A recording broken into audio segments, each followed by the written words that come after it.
Ayan mga katropa mga boss, dito po tayo sa 7-Eleven dito sa Tangos, Baliwag, Bulacan. At may nakilala po tayo dito, dalawa medyo nakautukan dila. Ayun, pwede ko na siguro maging kaibigan. Ano pangalan mo? Janden. Jandi at saka Jessa Ragosa. Hindi, parehas daw silang tiga Mindanao. Hindi ko na sasabihin kung saan kayo sa Mindanao, pero alam ko na kung saan. Ayan mga katropa mga boss, sana bigla na, alam naman natin mga katropa na tayo ay draw vlog, biglaan, etc.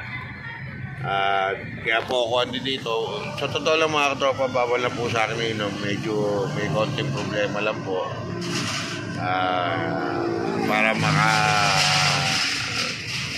lipat yung magdamag natin.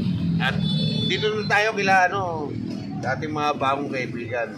Ayan, kay Jessa at kay baka may gusto kayong shoutout shoutout nyo, baka makakarating talaga to doon. Sige, shoutout nyo. Shoutout nyo mga tigaro sa lugar ninyo.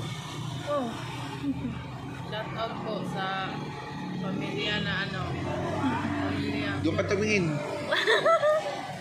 Shout out po sa pamilya Mungkal. Amping mo, amping. Ingat palagi. Ingat palagi. Ay, ingat daw sa inyo mga family Mungkal. Diyan sa lugar ng Mindanao, diyan sa Davao. O ikaw ate. Sige. Bakit may iya sa shoutout mo kahit pamilya mo? May iya ka kahit mother mo. Shoutout. Shoutout.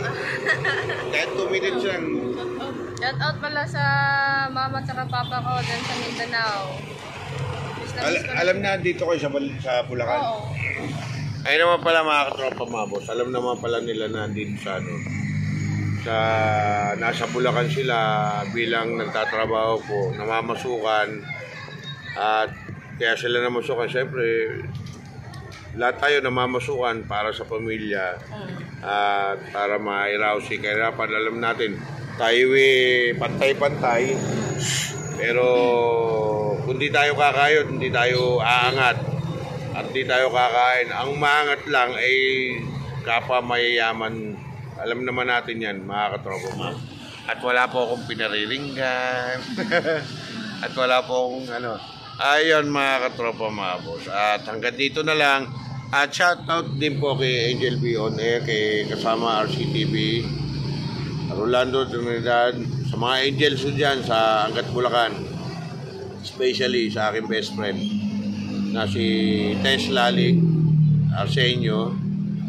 At sa aking pamilya dyan, kung ako man naalala nyo pa, shoutout po sa inyong lahat. At mananatili kayo sa akin po sa mahal na mahal ko. Kaya pasensya na kayo kung kung ano man yung nakita nyo sa akin. Sa akin na lang po yun mga katropa mga boss. At hanggang dito na lang po.